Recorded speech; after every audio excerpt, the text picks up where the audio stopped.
April 1975. The Vietnam War was ending, not with a treaty, but with a terrifying, unstoppable surge. North Vietnamese divisions raced south, and the South Vietnamese Army, abandoned by its allies, was collapsing faster than anyone predicted. Today, we chronicle the final, chaotic days of South Vietnam. The desperate scramble, the panic on the streets, and the iconic, desperate evacuation of thousands. This was the rapid, brutal climax of a conflict that had lasted 3 decades. This is the end of the line. This is the Fall of Saigon. On April 30, 1975, at 11:30 a.m., a North Vietnamese T-54 tank crashed through the gates of the presidential palace in Saigon. Inside, President Duong Van Minh, in office for less than 48 hours, waited with his cabinet to surrender. The war that had consumed Vietnam for 30 years, and America for 20, was over. The speed of the collapse was stunning. Just 55 days earlier, South Vietnam had been intact, its army over 1 million strong, its major cities secure, its government functioning. Then, in March 1975, the final North Vietnamese offensive began, and South Vietnam simply disintegrated. This is the story of those 55 days of military collapse, political betrayal, desperate evacuation, and the chaotic end of America's longest war. It is the story of promises broken, allies abandoned, and the iconic images that would define a generation's understanding of defeat. To understand how quickly South Vietnam fell, we must first understand how it had been hollowed out in the years before.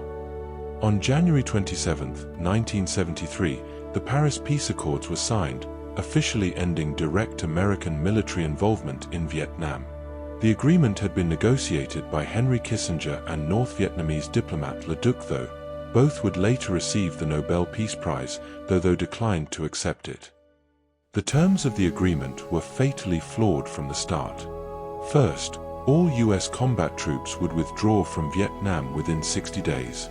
By March 1973, the last American combat forces were gone. Second, North Vietnamese troops, over 150,000 of them, were allowed to remain in South Vietnam, in the positions they currently occupied.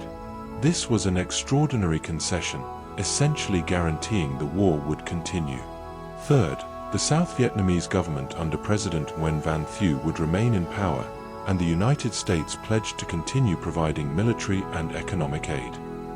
That last promise, continued American support, was the foundation on which South Vietnam's survival depended. And it was a promise that would be broken. In 1973, the U.S. provided $2.3 billion in military aid to South Vietnam. In 1974, as the Watergate scandal consumed the Nixon administration and anti-war sentiment in Congress solidified, that aid was cut to $1 billion. In 1975, Congress appropriated only $700 million, and even that came too late to matter. The impact was devastating.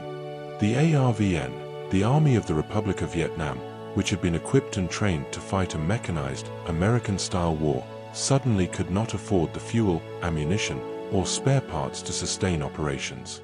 Artillery batteries rationed shells. Helicopter units were grounded for lack of fuel and maintenance. Air Force jets sat idle. Soldiers went without pay. Morale collapsed.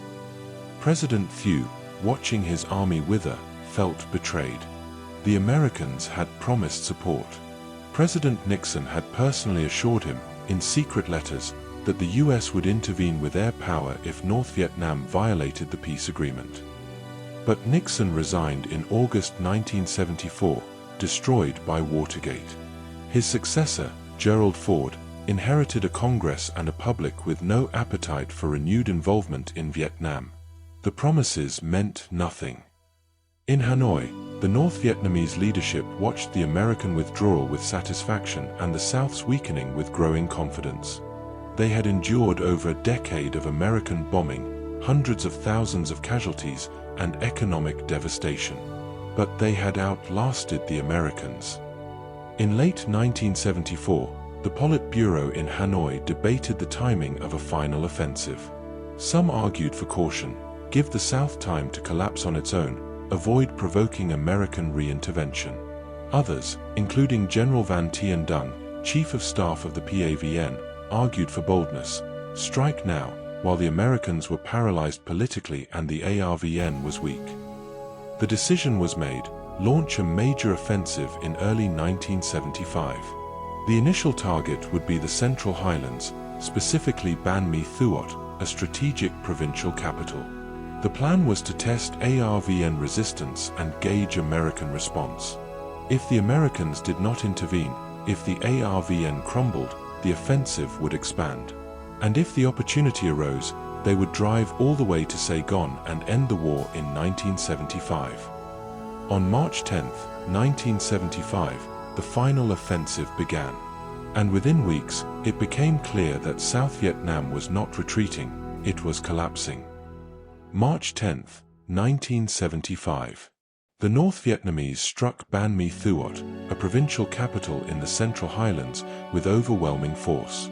2 PAVN divisions, over 30,000 troops supported by tanks and heavy artillery, surrounded the city and attacked from multiple directions.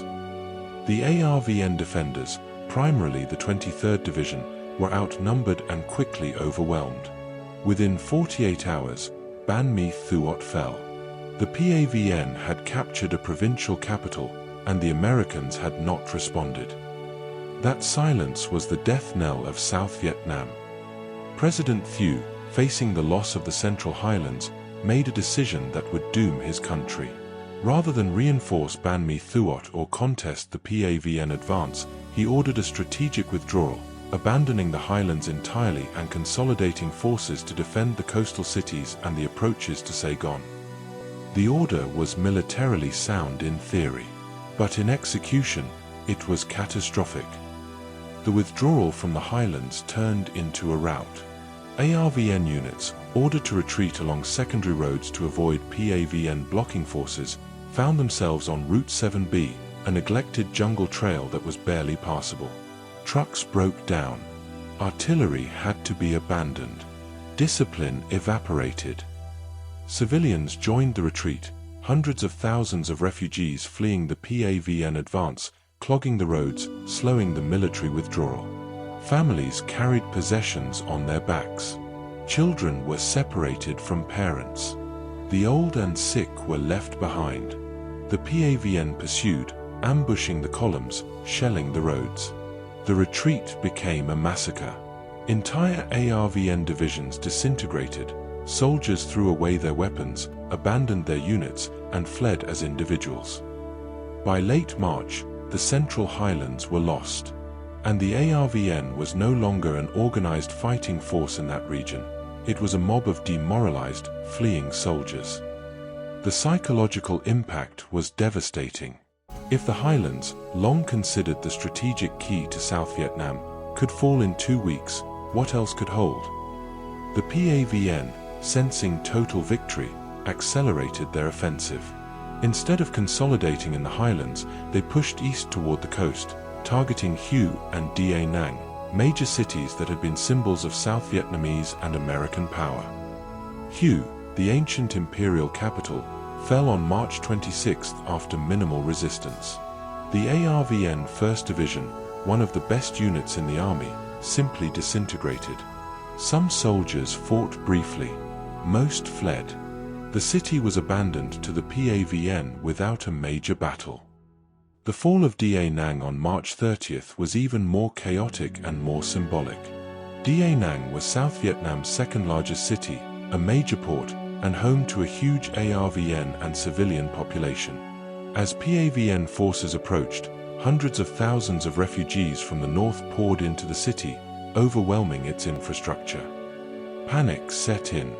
ARVN soldiers, realizing the city would fall, abandoned their posts and fought with civilians for space on departing ships and aircraft. At the airport, mobs stormed planes on the runway.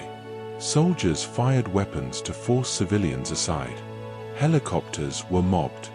Ships at the docks were overwhelmed by desperate crowds clawing to get aboard. World Press photojournalist Neil Ulevich captured images of South Vietnamese punching and trampling each other to board the last flights out. The scenes were apocalyptic, a society collapsing in real time. When Da Nang fell on March 30th, over 2 million people were trapped. Some escaped by boat. Most did not. The PAVN inherited a city in chaos. The speed of the collapse shocked everyone: the Americans, the South Vietnamese government, even the North Vietnamese. The PAVN had expected the war to continue into 1976. Instead, by early April, they were within striking distance of Saigon. By mid-April, PAVN forces had completed the encirclement of Saigon. 5 divisions, over 100,000 troops, ringed the capital. Artillery was positioned within range. Tanks moved into attack positions. The only question was timing. The PAVN wanted to capture Saigon before May 19th, Ho Chi Minh's birthday, as a symbolic gift to their revolutionary leader who had died in 1969. Inside Saigon, the mood was surreal. The government insisted the city would hold. President Thieu appeared on television, urging calm, promising that reinforcements would arrive, that the Americans would intervene. No one believed him. And on April 21st, Thieu resigned in a bitter, rambling speech in which he accused the Americans of betrayal, of abandoning an ally, of breaking their promises. He fled the country days later. The end was coming. And the Americans had one final mission: get their people out, and as many South Vietnamese allies as they could before the city fell. As April wore on and the PAVN noose tightened, American officials in Saigon faced an agonizing dilemma: when to evacuate. Ambassador Graham Martin, the U.S. ambassador to South Vietnam, was a stubborn, proud man who believed, or wanted to believe, that South Vietnam could still be saved. He resisted calls for a full-scale evacuation, fearing it would trigger panic and guarantee the regime's collapse. But the military situation was deteriorating rapidly. By April 20th, PAVN artillery was shelling Tan Son Nhat Air Base, Saigon's main airport. Commercial flights had ceased. The only way out was by air, and soon, even that would be impossible. American officials began a covert evacuation, Operation Babylift, ostensibly to evacuate orphans, but also moving out embassy staff, CIA personnel, and Vietnamese who had worked closely with the Americans. But it was too slow, too small. On April 28th, PAVN forces began their final assault on Saigon's outer defenses. Tan Son Nhat Air Base came under intense rocket and artillery fire. A South Vietnamese A-37 attack aircraft, captured by a defecting pilot, bombed the presidential palace. The city was falling apart. That evening, Ambassador Martin finally conceded. There was no more time. The evacuation, the full evacuation, had to begin immediately. At 10:51 a.m. on April 29th, Armed Forces Radio in Saigon played a prearranged signal, White Christmas by Bing Crosby, followed by the announcement, the temperature in Saigon is 105 degrees and rising. The signal meant, Operation Frequent Wind had begun. All Americans and designated Vietnamese were to report immediately to designated assembly points for helicopter evacuation. Operation Frequent Wind was the largest helicopter evacuation in history. Over 1,000 Americans and nearly 6,000 Vietnamese would be airlifted out in less than 24 hours, carried by U.S. Marine CH-46 and CH-53 helicopters flying continuously from the USS Midway and other ships offshore. But there were not enough helicopters, not enough time, and too many people desperate to escape. Designated evacuation points, the U.S. Embassy compound, the DAO, Defense Attaché Office, compound at Tan Son Nhat, and other buildings throughout the city, were mobbed. Thousands of Vietnamese, clutching American-issued evacuation papers, fought to get inside. Many had worked for the Americans, interpreters, intelligence sources, military advisors, civil servants. They knew what would happen if the communists found them: re-education camps, imprisonment, possibly execution. At the embassy, US Marines guarded the gates, under orders to admit only American citizens and Vietnamese with proper documentation. But the crowd outside grew to thousands, desperate people pressing against the gates, waving papers, begging to be let in. Some climbed the walls. Some bribed their way through. Most were turned away. The most iconic image of the entire Vietnam War, perhaps of any American war, was captured on the morning of April 30th. A CIA Huey helicopter hovering above the rooftop of an apartment building at 22 Gia Long Street, evacuating Vietnamese civilians up a ladder to the skids. The image, often mistaken for the embassy itself, came to symbolize the desperate, chaotic end of America's involvement. People clinging to helicopters, the last Americans fleeing, allies left behind. At the US Embassy, the scene was apocalyptic. The rooftop landing pad could accommodate only one helicopter at a time. CH-46C Knights and CH-53C Stallions landed, loaded evacuees, and lifted off in a continuous cycle that lasted through the night and into the early morning. Inside the embassy, Americans and Vietnamese waited in stairwells, hallways, and offices. The heat was stifling. Children cried. Some people had been waiting for hours. Others had just arrived, having fought their way through the crowds outside. Marines maintained order, barely. They rationed water. They carried the elderly and children to the helicopters. They watched the crowd outside, knowing that when the last helicopter left, those people would storm the building.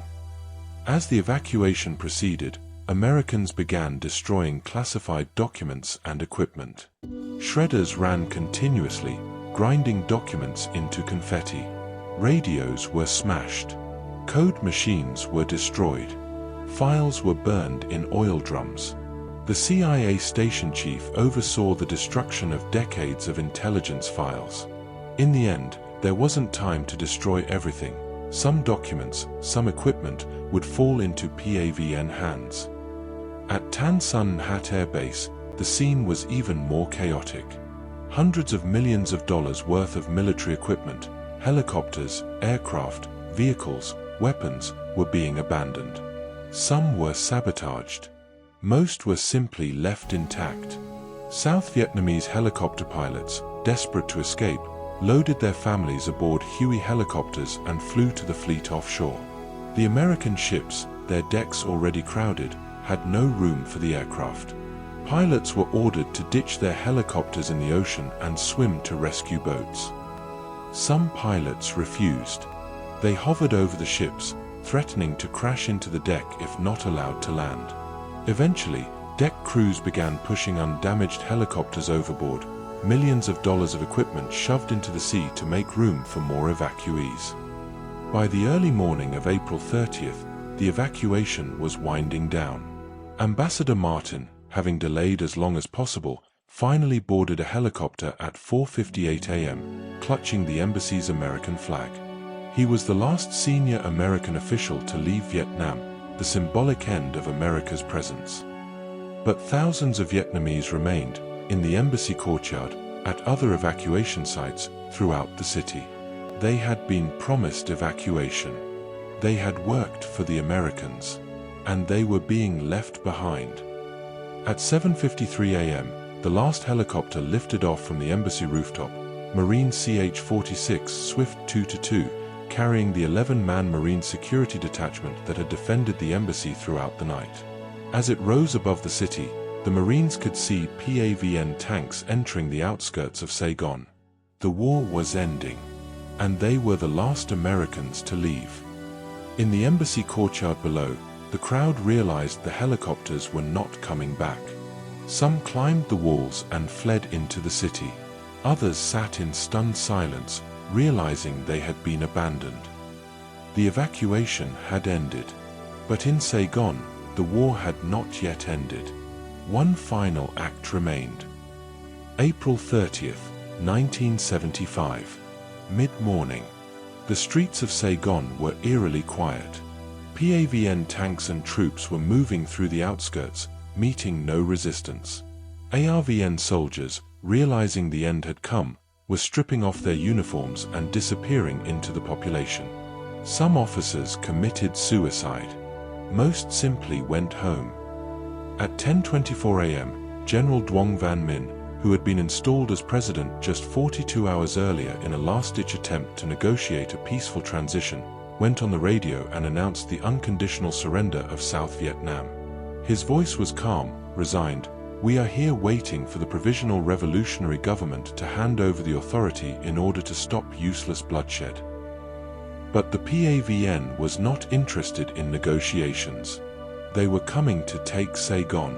And they were coming now. At 11:30 a.m., a North Vietnamese T-54 tank, number 843, commanded by Captain Bui Quang Nguyen, crashed through the ornate iron gates of the Presidential Palace, also known as Independence Palace, the seat of South Vietnamese government. The image of that tank, smashing through the gates, became the defining symbol of the fall of Saigon, of communist victory, American defeat, and the end of the war. It was broadcast around the world, captured by journalists who had stayed behind to document the final moments. Inside the palace, President Minh and his cabinet waited. PAVN soldiers stormed into the building, rifles raised. A PAVN colonel confronted Minh and announced, "You cannot give up what you do not have." Minh and his government were taken into custody. The surrender was complete. The Republic of Vietnam, South Vietnam, had ceased to exist. The war was over. But for millions of Vietnamese, the suffering was just beginning. The communist government immediately began rounding up former South Vietnamese military officers, government officials, and anyone associated with the Americans. They were sent to re-education camps, euphemistically named prisons where inmates were subjected to political indoctrination, forced labor, and often brutal treatment. Some were held for months, others for years. Thousands died from maltreatment, disease, and starvation. The camps were a systematic purge designed to eliminate potential opposition and terrorize the population into compliance. Hundreds of thousands of Vietnamese, fearing persecution, economic collapse, and the new regime, fled the country in the years that followed. They became known as the boat people, refugees who took to the sea in overcrowded, unseaworthy vessels, braving storms, pirates, and starvation in desperate attempts to reach safety. Many drowned. Others were murdered by pirates or turned away by neighboring countries. But hundreds of thousands eventually reached refugee camps in Thailand, Malaysia, and Hong Kong. And from there, many resettled in the United States, France, Australia, and other countries, forming Vietnamese diaspora communities that exist to this day. For the United States, the fall of Saigon was a profound national trauma, the first war America had unambiguously lost. The images of helicopters fleeing the embassy, of desperate allies left behind, of the tank crashing through the palace gates, these became symbols of failure, of limits to American power, of the cost of hubris. For Vietnam, April 30th, 1975 marked Reunification Day, the end of decades of war, foreign occupation, and division. But it also marked the beginning of decades of economic hardship, political repression, and isolation. The victory was real, but the peace was harsh. Today, the presidential palace in Saigon, now Ho Chi Minh City, is a museum. The tank that crashed through its gates sits on display, a monument to victory. Tourists photograph it, unaware of or indifferent to the human cost it represents. The Vietnam War killed over 3 million Vietnamese and 58,000 Americans. It devastated a country, divided a nation, and changed a generation. And it ended not with a negotiated peace or a grand strategy achieved, but with helicopters fleeing a rooftop and a tank crashing through a gate. That is how wars end when they are lost. Quickly, chaotically, and with the images burned forever into history. April 30th, 1975. The image of a North Vietnamese tank crashing through the gates of the presidential palace marked the official, undeniable end of the Vietnam War. The long, bloody conflict was over, and the country was unified under communist rule. For the thousands of South Vietnamese allies left behind, the sense of betrayal was profound, leading to years of re-education and the mass exodus of the boat people. For the United States, the chaotic, undignified conclusion became a searing national memory. The Fall of Saigon stands as a powerful symbol of abandonment, the limits of foreign intervention, and the enduring lesson that political will ultimately determines the outcome of a prolonged war. If you want to understand the monumental struggles, the chaotic ends of empires, and the profound lessons of geopolitical failure, make sure you subscribe to History of Conflicts. Hit that notification bell and leave a comment below. We want to know, was the final chaos in Saigon a direct result of the US political failure to sustain aid after 1973, or was the South Vietnamese government already too fragile to survive? Thanks for watching.